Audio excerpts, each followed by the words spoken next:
Todo comenzó cuando Pedro Castillo intentó resolver la ingobernabilidad paralizante que lo sumía en un ir y venir de ministros, pero le salió mal. Disolver un Congreso amparado por una Constitución de los tiempos de Fujimori era una apuesta atrevida para un hombre que se fue quedando solo en el intento de representar a los olvidados.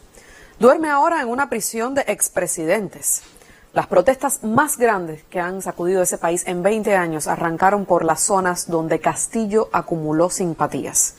El interior rural, pobre, malnutrido, vestido con la huipala, con rostros achinados y mestizos, que hasta ahora había mantenido silencio ante el lado oscuro de la democracia, esa que no los incluye a ellos, esa enorme masa de personas, parece que sale de su supuesto letargo. Mientras otros países de América Latina se sumían en el caos de la resistencia frente al modelo disque democrático, en Perú parecía que todo el mundo era feliz y estaba tranquilo. El selecto Castillo, maestro pobre, inexperto en disputas palaciegas, rápidamente digerido por la mafia política limeña y casi sin poder gobernar, termina en la cárcel. Él, que era la esperanza de tener en el asiento presidencial a alguien que se pareciera a esa masa de peruanos que no han visto llegar desde la política beneficios que le mejoren en algo la vida. Que liberen a Castillo, que renuncie Boluarte, así empezó.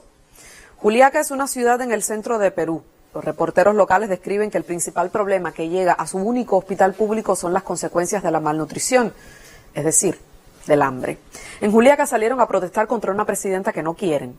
20 personas fueron baleadas y murieron, incluyendo un policía y a un adolescente de 15 años cuya madre en su entierro dijo que no iba a descansar en su lucha. 10 murieron en Ayacucho en enfrentamientos con la policía. Cada día cae una noticia de que hay un caído más, que no terminan muertos por una piedra, balas en la cabeza o en la espalda, restos de metal en el cuerpo. A tiro limpio le entran estas fuerzas del orden que se saben impunes. Boluarte no ha condenado a la policía. Es más, ha dicho que su trabajo ha sido inmaculado. Así que, de acuerdo a los estándares de ella, matar a diestra y siniestra a manifestantes que piden su renuncia es cumplir con un deber. Pero la indignación y el hartazgo han creado una tormenta perfecta que no se sabe cómo va a terminar. Los manifestantes se envalentonan. En ómnibus y en cuanto medio de transporte pudieron, los del campo se movieron a Lima. En sus lugares de origen les hicieron ceremonias de despedida como si marcharan a ser mártires por la patria, con carteles que decían Perú, porque te quiero, te defiendo. En el camino hacia la capital, los viajeros recibieron vítores, ánimo y hasta agua y alimentos de las comunidades por las que pasaban. Se dirigieron a Lima a parquearse frente a las cómodas oficinas de los que califican a esas masas de terroristas, en una práctica conocida pero horrenda de etiquetar de terrorista al manifestante político. Le llaman la toma de Lima y el gobierno desplegó 11.000 policías para tratar de controlar la cosa. Acampan en universidades y corren el riesgo de que los maten a tiros y que no pase absolutamente nada. ¿Por qué es tan importante salir de Cusco o Arequipa e irse a Lima? Bueno, porque ahí está el poder y la cúpula política no sabe lo que es asomarse a la ventana y ver tanto manifestante que tiene sobre sí el peso de la injusticia pasado de hombro a hombro, de generación en generación. Pero lo más interesante y que no calcularon es que ya esto no es por Castillo. Esto es ahora más complicado. Que Boluarte se vaya, o Dina Balearte le dicen.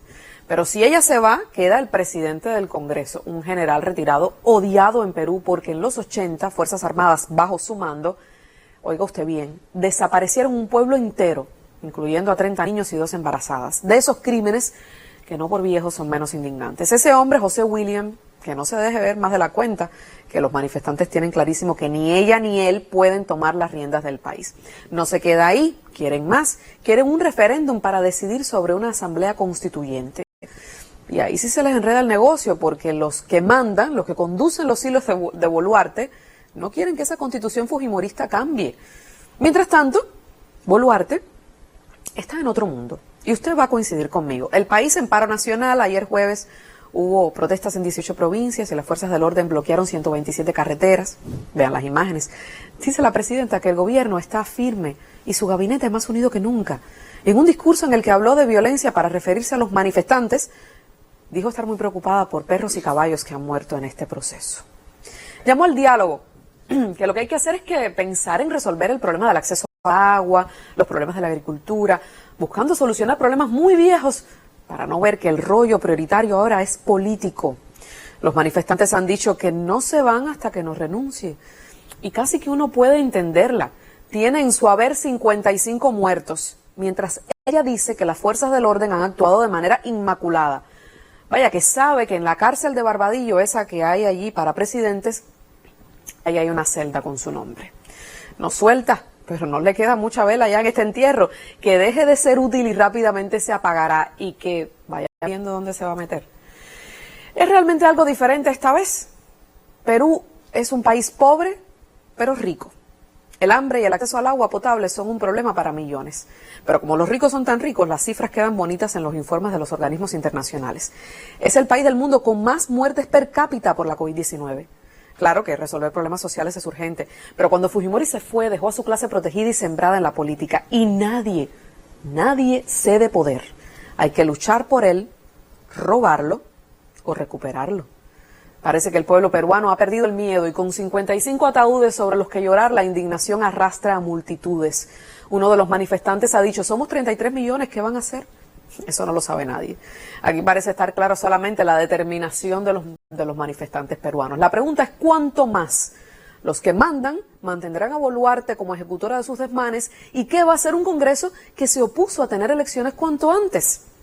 Cabe recordar que si en cualquier otro país de la región cuyo gobierno de izquierda sea lejanamente responsable de un dolor de cabeza de un opositor, la OEA y la Comisión Interamericana de Derechos Humanos estuvieran dando gritos pidiendo renuncia, llamando intervención, desconociendo a Boluarte.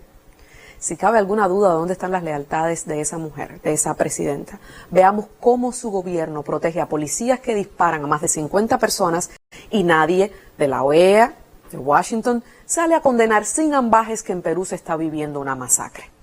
Boluarte es coherente con esos que no han salido a condenarla de frente y que en cualquier otro contexto salen a pedir golpes de Estado. Despierta Perú, eso parece.